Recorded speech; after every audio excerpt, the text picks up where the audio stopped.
Welcome to today's new family orientation session. Before we begin, we have a few important housekeeping notes to cover. La traducción al español para esta sesión es proporcionada por Wordly, una herramienta de traducción en tiempo real. Para acceder a este contenido en español, haga clic en el icono del globo en la barra de herramientas del lado derecho de la pantalla y seleccione Español en la lista de opciones de traducción. Today's session is being recorded. Recordings will be available approximately 3 hours after the session ends. You can find session recordings in your session schedule or in the on-demand page of the Hub. To ask questions during this session, click on the Q&A button in the panel to the right of your screen. We'll answer as many questions as we can, either during the session or at the end. You can submit questions anonymously. Please don't share any personal information in questions, as questions will be visible to all guests. If you see a question in the Q&A panel that you want to see answered, upvote it to let our team know. Lastly, we ask that you please join us in upholding and promoting UC San Diego's principles of community, and in keeping our community free from any and all forms of discrimination and harassment. Now let's get started with today's new family orientation session.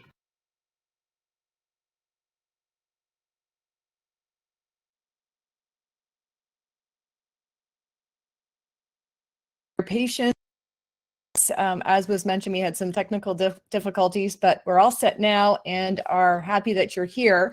My name is Tricia Bertram-Gallant. I'm the director of the Academic Integrity Office in the Triton Testing Center here at UC San Diego.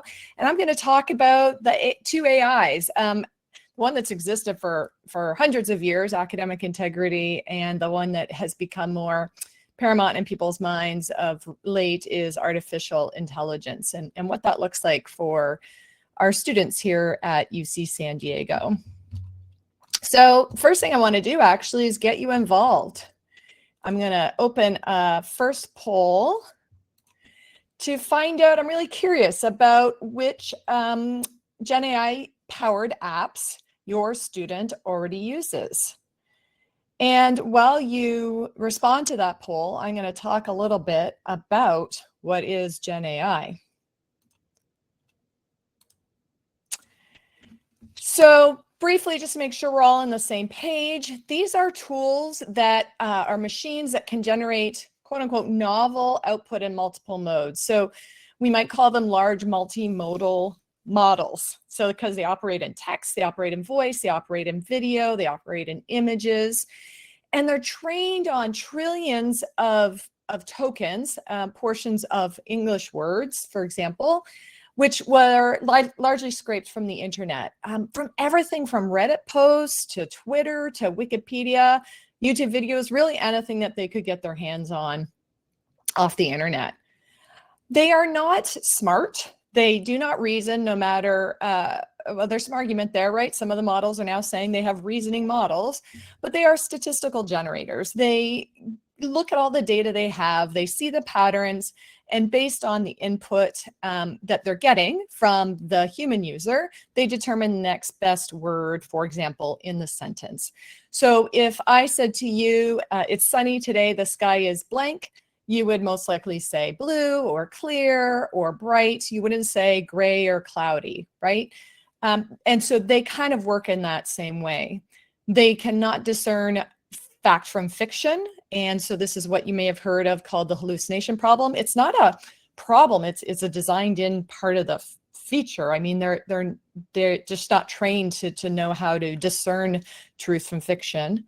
And you might have also heard that they're biased. Well, they're not biased. They were trained on human data, which is biased. And so they reflect that bias that they see in their patterns. And it's important to know, and I'm going to talk a lot about ChatGPT just because it is the most common one. And you can see in the poll that 23% of you say your student has used ChatGPT. Others have used Google Translate, Grammarly, Google Search, of course. And the reason I put Google Search up there, right, is it has an AI overview now at the top. So everything that's on here is AI powered. And some of you may have not known that Snapchat even has AI behind it as well. So when we look at ChatGPT as an example of one of these LMMs, it's not just another tool, right? Okay, so spell check in Microsoft Word was a tool. These things are much more interactive than just another tool. It started off as pretty conversational, right? It would answer questions. The big reveal back in November 2022 wasn't that these GPTs existed, and GPT is yet another acronym for General Pre-trained Transformer, which talks about the architecture behind these tools, right? When it was released, that GPT stuff already existed. What was the big deal was the chat window. The fact that you could easily chat with this thing and that they made it feel like you were chatting with another human. And so that's what it was at first. It would answer questions, it was conversationalist, and then they started to give it memory, connect it directly with live sources so it could actually find and cite sources, that it could generate images and added voice. And now they have what they call deep research agents that can operate on their own, quote unquote, without as much human interference as before. So what's important to know is that this is unlike any technology any of us have ever experienced before. And it was not created for education. It was not created for learning. They were created to reduce friction, make things easier, to give us answers right away, to really keep us engaged in their interface. And so that's important to keep in mind as you're talking with your student, that these were not things created to help them. And yes, I know ChatGPT now has a study mode, but that's a wrapper around something that was not created for educational purposes. And so you can see here now, if I have a Canvas test to take, I can just have an AI agent complete the entire Canvas quiz for me. No thinking required, no learning required. I can just sit back and have it do it and maybe watch something on Netflix instead. And obviously, that's a bit of a problem when we talk about why students are here in university. It's certainly not to have an AI agent learn their stuff for them and do their do their assignments for them. So what are students doing? So these are some surveys from last year, and about 92% of students say they use these tools, which is up quite a bit from the year previously.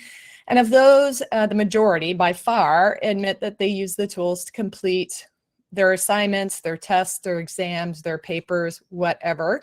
And that's up a third from the year previous. Those were university undergrads, and then high school students, who are your students now coming into our university as first-year students, for example. Then only 26% of them say they use it for schoolwork. I find that hard to believe, but they're more likely to use it for schoolwork if they heard a lot about it. For example, if their parents are using it at work or have it on their computers, if they're juniors or seniors, and if they're from a higher income family. So we can see there's some disparity in who's using it and why they're using it. I've spoken with over, I don't know, a few hundred students about their misuse or their alleged misuse of Gen AI, and this is what they've told me. They're using it instead of Google or Google Scholar to do research. Might sound like an okay use, but actually it's a really bad use because that's not what these machines were designed to do. There are some good AI tools to do research, like Research Rabbit. ChatGPT is not one of them. To check if my assignment addresses the prompt. So I'll write my assignment and then I'll give it to ChatGPT along with the prompt from the professor. And then I'll say, how did I do? What should I change? What should I add? To create exam study notes. That seems okay, other than the fact that ChatGPT and other tools like it make stuff up, right? So I could be studying the wrong thing. To brainstorm a response to an assignment, maybe okay, maybe not. Summarize the assigned material. So those of you in the audience might remember using Sparks Notes or Cliff Notes instead of reading the book that was assigned to you by your teacher. Now students are just turning to ChatGPT and asking it to summarize a concept or a reading for them. This is a very common one, not just with our international students, but all students. I myself, when I was an undergrad, wanted to sound smarter and better than I did. I used an old-fashioned thesaurus. Students are using ChatGPT. And some of them admit that they're using it to co-write their assignment, do their assignments for them, or answer exam questions. And so these, obviously, you can see have a range of, we might all agree to answer exam questions would be an integrity violation. We might not all agree if whether brainstorming a response to an assignment is an integrity violation. So there's some points of gray area, I would say here, right? So what are some of the ethical concerns about these large multimodal models and their impact on society, on our students, on education? Well, intellectual property theft. So they were trained on data that was taken without permission and payment for the most part. And also now users are uploading data that they might not own in order to ask it to do something for them. So a student might upload a journal article or even a whole book or excerpts from a whole book to ChatGPT, which gives that data to OpenAI, and neither the student nor OpenAI paid for that content to be shared in that way. There's privacy issues. We've already seen in the news that hacks can reveal data uploaded by users. In Meta's AI, they were posted on Facebook. People had no idea that their private posts. I'm talking to, I'm using it for a therapist. I'm using it for legal advice. Gets hacked, or just even my credit card data, of course, can be hacked. Environmental costs, you may have heard about how much energy they use, how much water they're using. Of course, everything we do, this webinar right now is using a lot of energy. So everything we do in 2025 has environmental costs, but I think it's something important to think about. And it's especially with the amount that these companies want to grow their data centers, expand their data centers, expand compute power, there's going to be more and more energy and water that it is needed for AI to grow, for AI to become better, stronger, smarter than it is. Errors, or you might call them hallucinations. So it just makes stuff up, right? Because its goal, again, is to find the next best word in the sentence. It's not to find the truth.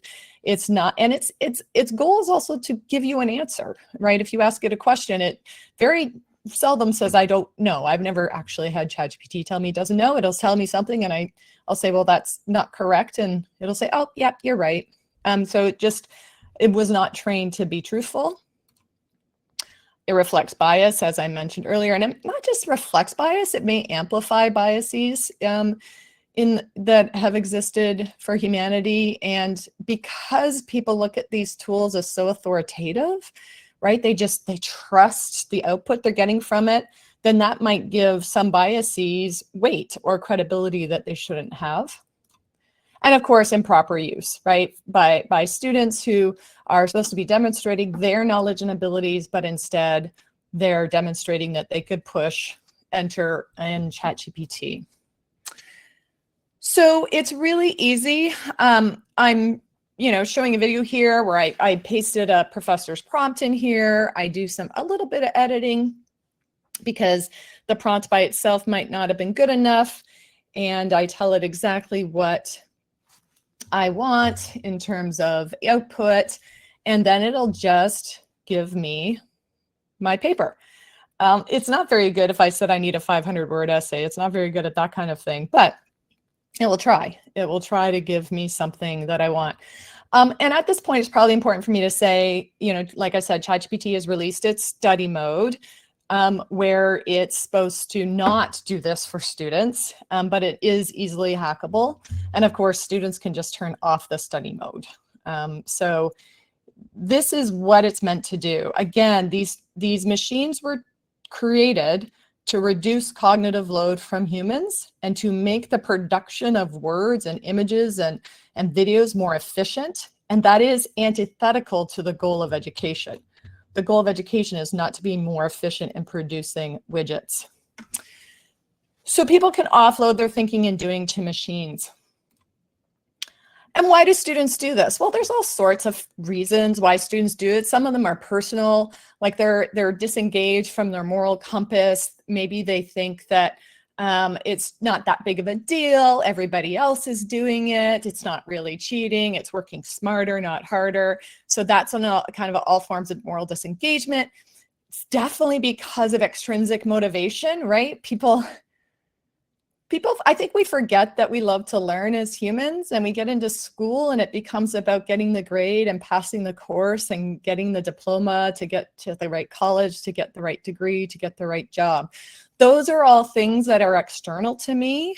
So if they're my motivation, I'm more likely to do whatever it takes to get those things, even if they have no connection whatsoever to my internal motivations or my desire to learn and grow as a human being.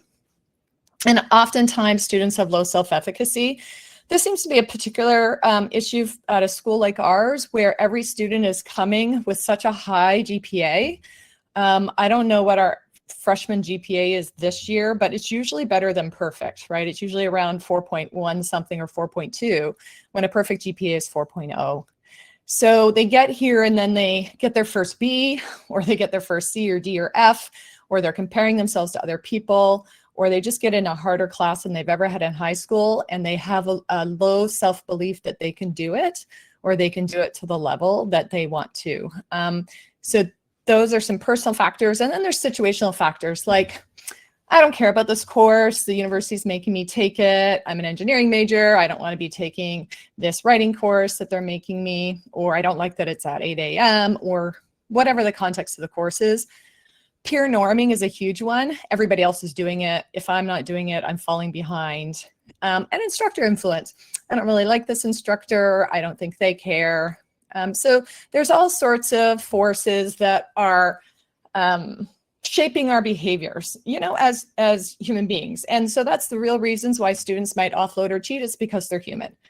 So for those of us who think that our child would never violate academic integrity, or they would never do so intentionally, I can tell you that that is a misnomer. Every student, even yours, is capable of violating their own internal values given the right or the wrong set of circumstances. So I think it's really important that we trust that our students are human, and that we then help them be the kinds of humans that they want to be.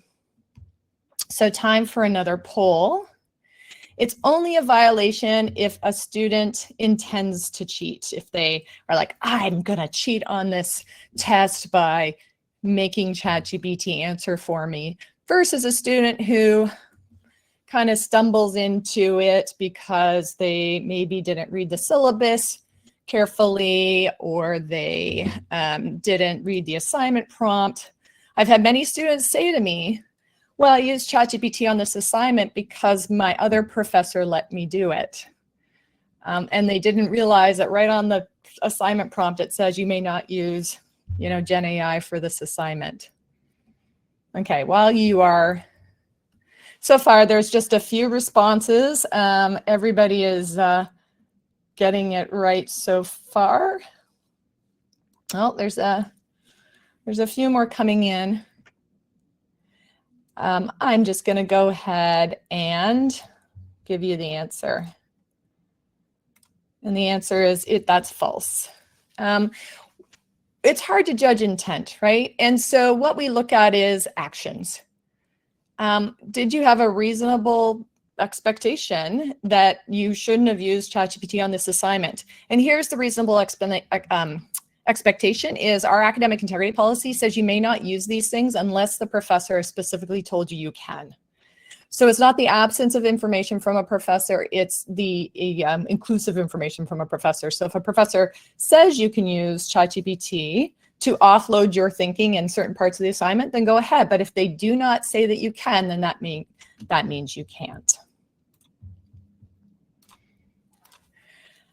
Now, cognitive offloading doesn't always have to mean misconduct, right? It only becomes misconduct or an integrity violation when the action undermines the course or assessment learning objectives. So look, if I'm a student and English isn't my most comfortable language, and I'm in chemistry class and I'm having a real problem kind of understanding the readings or saying what I want to say in English, and I go to use Google Translate for a sentence or to explain a concept in chemistry, that's probably okay, right?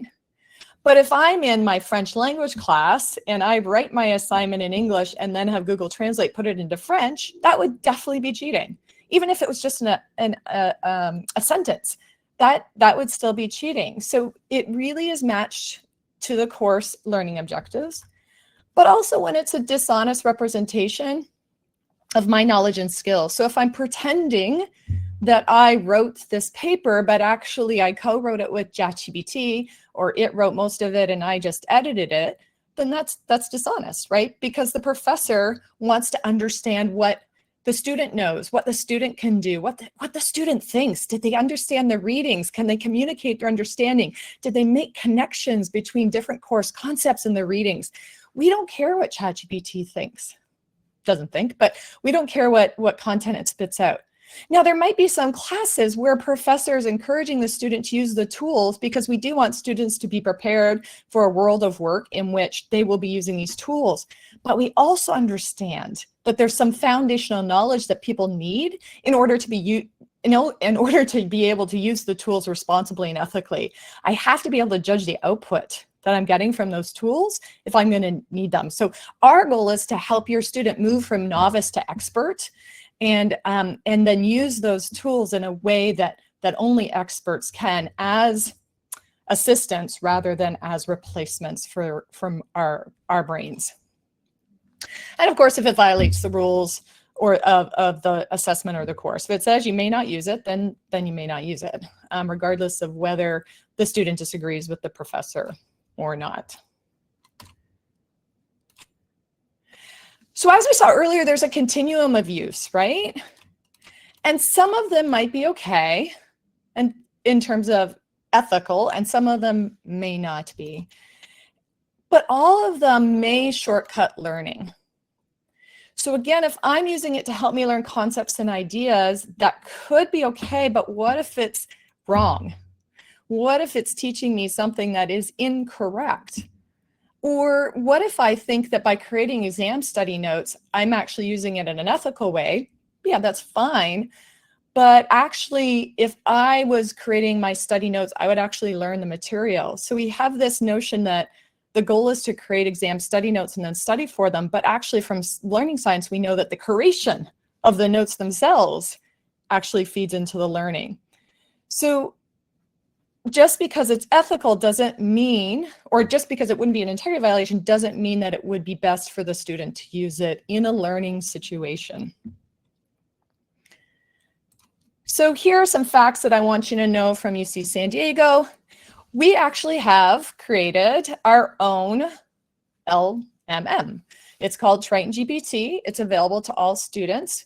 We have trained it to be more like a tutor, more Socratic, less willing to just answer exam questions, but the students are ultimately still responsible for using it ethically.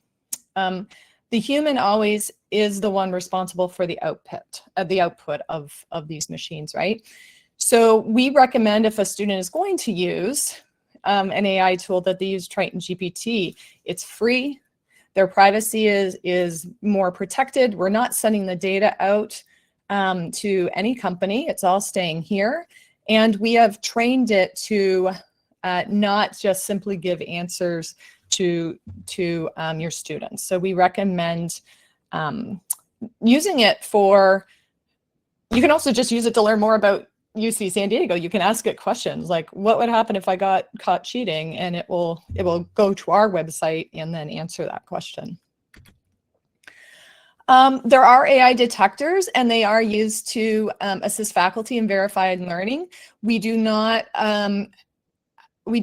allow detector results to be the only evidence of unethical use. They are one piece of evidence.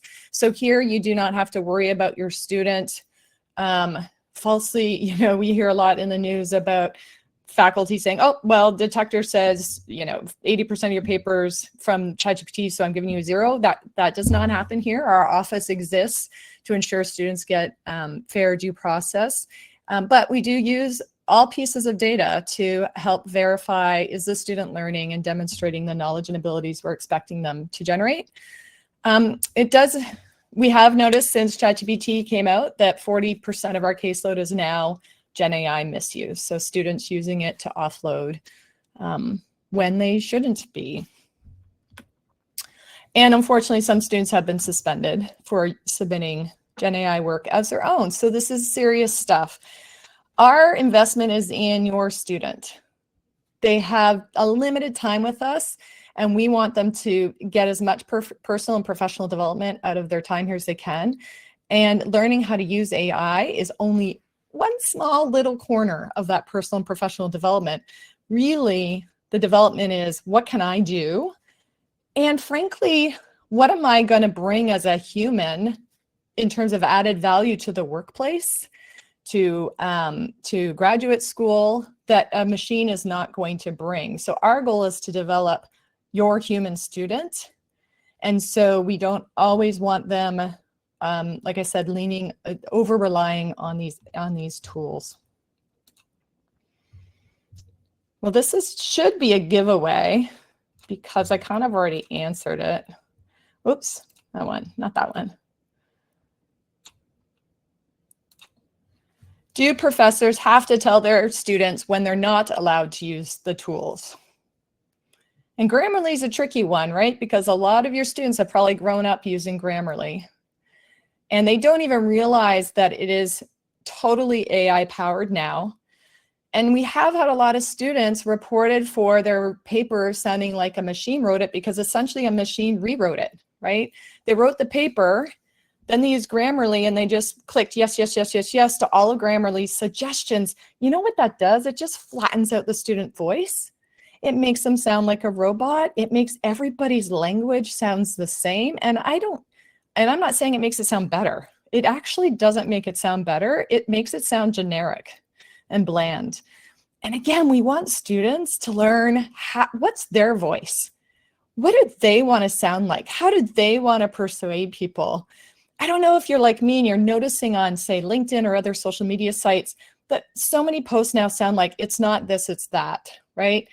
We're starting to let the AI language influence what we think is good persuasive techniques. And what we want to teach our students is, we want you to develop your persuasive technique. We want you to develop what you think and how to communicate your thinking about that. The correct answer is false. Professors do not have to tell their students. As a reminder, the general rule of thumb is that it's not allowed unless I tell you that it is. And that goes for any aid, whether it's working with another person, using a Gen AI tool. It goes with any aid. It's you know, we want to develop the individual, and we want sometimes to be able to assess whether a student can do something without any aids. Okay, so ethical guidelines. What can you tell your students to do? I want you to help me share with them that there's 3 tests for thinking through not just ethically using AI, but actually for any ethical dilemma that they're in, right? Whether it's their friend asking them to do something they don't want to do, or any kind of ethical dilemma. The values test, the exposure test, and the standards test. Does my use of this tool undermine the fundamental values of academic integrity, which are honesty, responsibility, respect, fairness, and/or trustworthiness? Is this, if I use that tool, is this still an honest reflection of what I think, what I know, and what I can do? Is it still respectful? Is it fair to other students? Is it trustworthy? The exposure test, or as I say it to our students, the professor standing behind me test. So if I'm about to put my professor's assignment instructions into ChatGPT, and I picture that professor standing right behind me watching me what I'm doing, would I still do it? Am I willing to say on the paper that I use ChatGPT on this paper? And if I'm not, then I probably shouldn't do it. And then, of course, the standards, always checking the syllabus, always checking the academic integrity policy. This is a fact of life also that we want to teach students, right? Is like, we can't just go around doing whatever we want and trusting our gut that we're doing the right thing. We have to know the rules. We have to know the laws. We have to use values. So these tests are not just for students. These are what all of us do, hopefully all the time, when we're thinking about whether we should do something or not. So these are just good lifelong skills. So usually this is a graph that's on our website. So the first thing is, right, did your instructor allow it? No. Did you ask for and receive permission? It's okay to ask. Maybe they just forgot to say you could use it. Are you using it only to study and learn, like a study buddy or a quizzer, not with a particular exam question or not with a particular assignment prompt, just in general, right? Like, I read this, I have no idea what this concept means. ChatGPT, please explain it to me at a grade 5 level. Totally okay. Again, it could be wrong, so you want to double check that against the textbook or the course readings, but that's okay to do. And if you are allowed to use it, then we say to students, acknowledge your use, be transparent about that. Save your chat history. I've had too many students tell me, oh, I deleted my chat history. Don't delete your chat history. Keep your chat history with these tools. And be prepared to answer questions about your work and your process. Work in Google for essays, work in Google Docs, which shows your version history. So you can say, look, this is how I was working on it. I think we have to, in the age of AI, all of us are going to have to get used to having to explain our process, how to describe to people how we got from A to Z, because unfortunately, the existence of these machines is going to make us trust each other's word and work less, and that we're going to have to be prepared to document and evidence that we actually did something or know something. So I think that's a good, again, just standard practice is be prepared to be transparent about your process. My boss has a right to ask me how I did something and to show him my drafts of my work, right? And so students should be prepared for that as well. We do have an AI literacy Canvas course. Students can self-enroll. It won't necessarily be assigned to them, although they might have an instructor assign it to them, but they're welcome to self-enroll now. Well, as soon as they have access to Canvas, it may not be yet, I suppose, and learn about and increase their AI literacy. What is it? How does it work? How can they use it? How do they use it responsibly? So that's available for all of our students as well. Now, this is a more, our last poll, I think. This is a more challenging one. Oh, why is that showing? No, okay, that's the right one.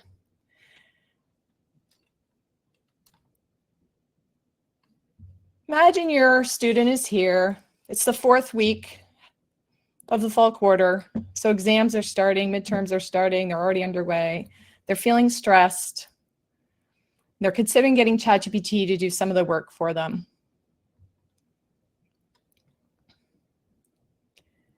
Are you worried about the impact on their learning? Are you trusting them to do the right thing? Are you happy they're just figuring out how to get it all done? Again, working smarter, not harder. Are you disappointed that they're wasting time and money being here but having ChatGPT do their stuff for them? Are you anxious about possible consequences for them?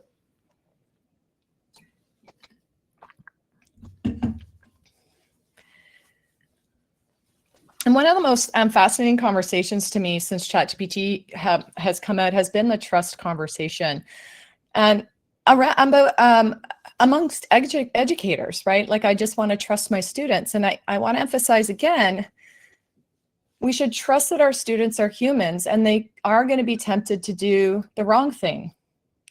Let me put it to you this way. So say you're trying to get healthy and you have a sweet tooth. Do you buy yourself a dozen donuts and put them on the counter and force yourself to look at them and trust yourself that you won't grab one of those donuts and eat it? Or do you clear your kitchen of all the sugar, right? My guess is you do the latter. You clear the kitchen of all your sugar. It's not because you don't trust yourself. It's because, I mean, you know, it would be really hard to resist. And why would you put yourself in that circumstance? And so I think if we're honest with ourselves, it's important that we trust that our students are human and they could make a bad choice under stress and pressure, and that it's important that we all work together to help shape their choices and remind them that there are choices, right? Students feel like humans feel like we get ourselves into a binary choice. I either use ChatGPT to finish this assignment or I get a 0. There are a whole lot of options in between those two, right? I could ask for an extension. I could just do the best I could. I could go to the teacher and the TA or the professor for help. So let's talk about that then. Thank you for all of your responses to the polls. Let's talk about how you can help your student. We'll end there. Yeah, close display. Okay. How can you help your student? Well, I just said this, right? Trust that your student too is human and they will be tempted to cheat. We're a university full of students who have always been the top of their class in high school or community college. And the quarter system, oh my gosh, the quarter system is really fast, right? So your student is human and they'll need help to live according to their values. Most of our students, I would say 99.5% of our students want to be honest and respectful and fair and trustworthy, but they need help sometimes, just like you and I need help sometimes. When you're talking to them, ask them everything. Ask them about everything other than grades. Ask them about, are they having fun? Are they making friends? Are they learning? What have they read that's really interesting? What is their favorite class right now? If you only ask them about grades, or even if you ask them about grades, not only, but often or every time, they're gonna think that that's what you care about most. So make sure that they know that you know that grades are a reflection. Grades only have value if they actually reflect knowledge and abilities. And I'm not just talking about knowledge in chemistry, but the ability to work through difficult tasks to the end with integrity. That's part of what is being developed as well.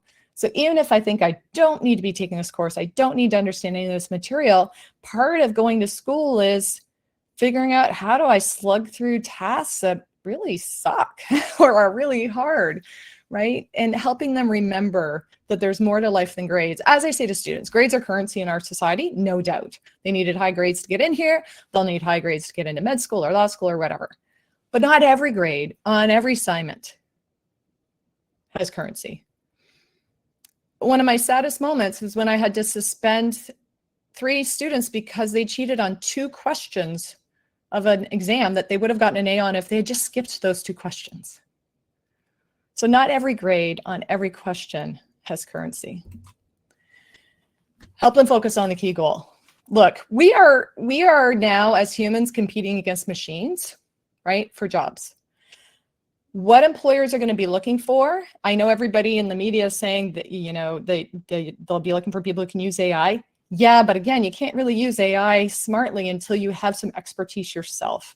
And they're going to be looking for humans who bring that added value. Humans with empathy and emotional intelligence and interpersonal skills and communication skills and problem-solving skills and critical thinking. The ability to learn, learning how to learn. So those are the key goals here, is to help them become a more developed person than when they entered. And the development happens through processes, not products. So the problem again with ChatGPT and tools like that is they produce products really fast. But the point isn't the product. We don't assign students papers because professors want more stuff to read. We assign them papers because of the process of creating that paper is what develops our brains and develops our skills and develops our habits. And so helping to remind them that the process, not the product, is ultimately what matters. And support their successes and their failures. We have a whole after education program for students who violate academic integrity because we want people to learn from their mistakes. And whether you call them failures or errors or mistakes, it's okay. Let them fail. Let them get that F if they tried really hard, or even, you know, let them get that C. It's not, I know it feels like a big deal, but there are worse things. And definitely please encourage them to use their campus resources, from academic to mental health. We have so many amazing campus resources, so much help for our students, and they don't need to be going online to hire a tutor or to get help from somebody. They should be using our services because 1, they're free, and 2, they know that they have been trained in the proper way to help them become the person that they're here to develop into. And then to sum it all up, we have to remember, like, humans are the most important thing here. We need to be not just in the loop, I would say, like creating the loop, shaping the loop, rotating the loop. But ultimately, we are responsible for any output that comes out of these AI tools, and we can't blame them if it's wrong or if it did something inaccurate. So let's develop humans and support our human students. And with that, I know we're close on time, but I also know we started late, Margot, so I'm not sure if we're allowed to go over time or not. Absolutely. Okay, I'm going to stop sharing. Or do you want me to keep sharing? Okay, you got me.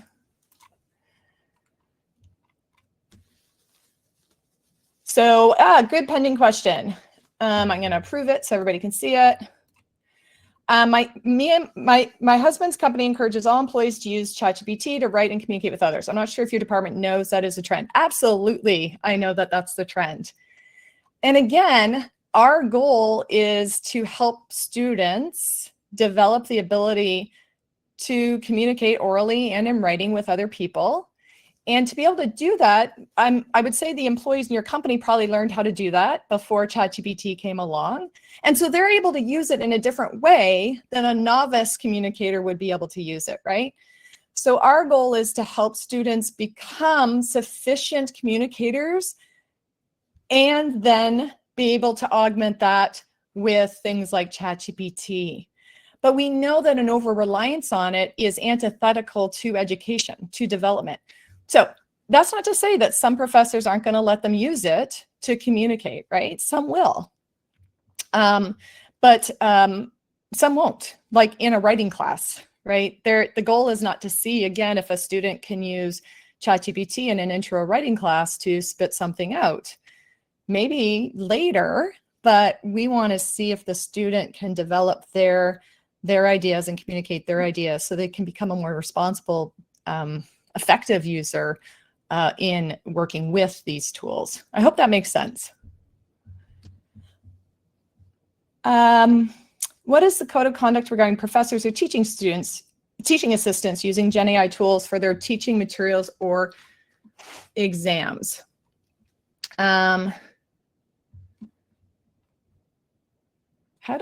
Okay, I'm trying to get rid of the question I already answered. That's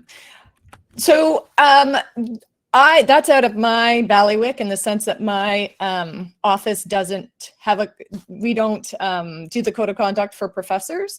And actually, I'm not aware of any at the moment. Our university is working on that type of thing, but that's really up to Senate, to faculty senate for faculty to determine if they're allowed to use it and how. We are using a Triton GPT is going to start a beta pilot test where we're going to have an instructor assistant and a student assistant. And so what that means is I'll be able to give Triton GPT all my course material. And so it can answer questions for the students. So say it's midnight and I'm not awake to answer the question, the student could go to the Triton GPT app for my class and get their questions answered. So we're really excited about that ability. I've been saying for a long time that I want legitimate 24/7 help for students, and I think Triton GPT is gonna help us with that. You talked a lot about why not AI. However, AI is a vital tool for the future. What will UCSD do to help build tools for using AI? Well, we already have Triton GPT, so we've built a really important tool. And like I said, some professors are going to be making a point of teaching students how to use the tool, and some won't. Again, it goes back to the course learning objectives, right? Really, the best approach is scaffolding. So, like, think about the calculator, right? Even though the calculator still exists, we still learn math. We're still taught math because it helps with the brain. There's wiring that goes on. There's cognitive abilities that develop, that if we just let students start using a calculator as soon as they could press buttons, they'll never really learn math. They'll never really understand it, right? And then will they actually be able to use a calculator or know what a calculator is for? And so it's the same thing with AI, is that really the idea is that it should be scaffolded into the curriculum in an intentional way to, again, give students the foundational knowledge and skills they need to be able to use it responsibly and smartly and ethically, and rather than just offloading to it. I think if we just said, hey, we should just let students offload to this all the time, whatever they want, we would be sorry 20 years from now and looking back.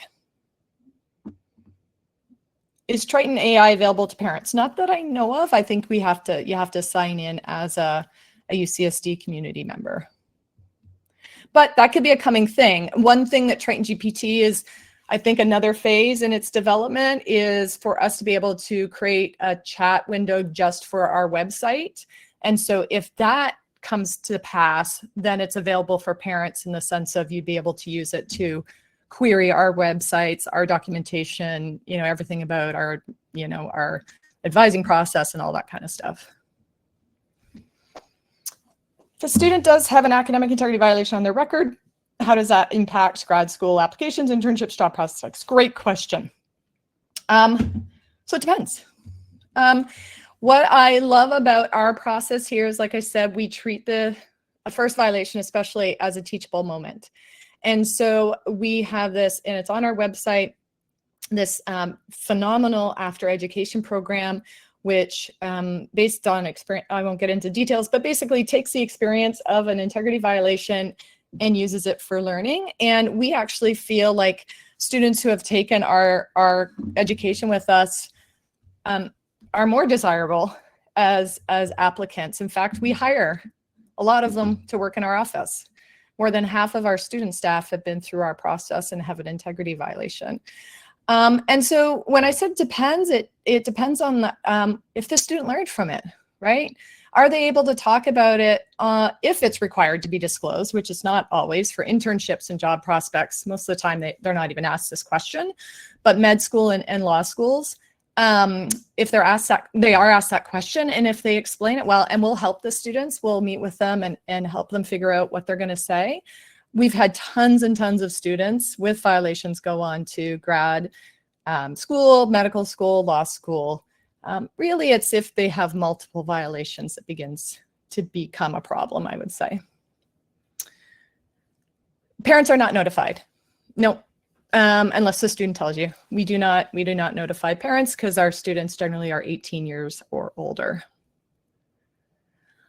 Is there someone for students to go to ask for clarification on whether something is a violation? Yeah, they can just email us. They can ask us anonymously. They can go to our website. We never think a student's planning on cheating because they've asked us, would this be cheating if I did this? We think they're being smart. We think they're being thoughtful. We think they're being a critical thinker. And we love getting those questions. I'm always so excited when a student does that. So they can pop into our virtual front desk. They can send us an email. They can look on our website. Eventually, we'll have a little chat window on our website. They could ask the chat window. So really, it's about going back to those tests, right? Values test, the exposure test, and the standards test. And so the best way to seek clarification is first double check the syllabus, double check the assignment instructions. And if you're not sure because the professor was silent about it, usually the TA or the professor is the best person to ask. Hey, it didn't say in the assignment prompt whether we're allowed to use Grammarly. Can we use Grammarly? Are you okay with that? No big deal if you're not. I just wanted to double check. Given how fast this technology changes, how can students keep up with understanding what is acceptable use or not? Acceptable use if the professor told them they can use it. I know I just keep going back to that, but that's the way to determine if it's acceptable use. And you're right, the technology changes so fast, it's hard for me to keep up with it. And really, but it's changed a lot, but it hasn't changed at all. Its intention is still the same. I want to do cognitive tasks for you so you don't have to do them. And that is antithetical to education, right?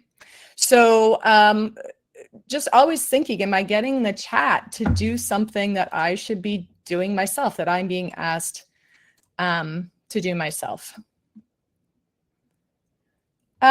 On the statistics, yes, they're on our website. Maybe Annie or Christina, you can give a link in a response. They're fully available on our website. Can Triton GPT help explain scientific and engineering concepts? Sure, it's trained on the same open source data that other things like ChatGPT and Meta's Llama, like it's based on Llama and on 4, I think. And so, yeah, it can explain those, but it can explain it better if the professor creates a bot for their class and it's given it specific materials to look at. But of course, yep. If a professor creates an AI bot for a course and the AI bot provides incorrect information that causes an accusation against a student for cheating, well, if they created a bot and the AI bot provides incorrect information, which then well, if the professor created the bot, then there's a transparency there. They know students are using it, so they're not going to accuse them of cheating. You know, like it's, unless the whole paper, like it's, yeah, it's a really interesting question. In general, I would say they're not going to accuse them of cheating if they're allowing them to use AI. It wouldn't be cheating. They might accuse them of using it improperly and giving them a bad grade because they didn't check the facts.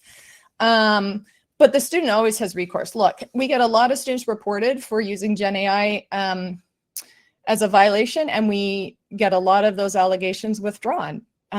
So we do have a very good process here.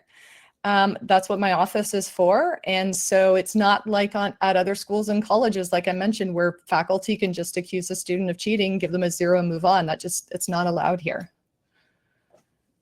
How are integrity violations caught? Are AI tools being used to catch them? What are false positives? So as I mentioned, we do use detectors.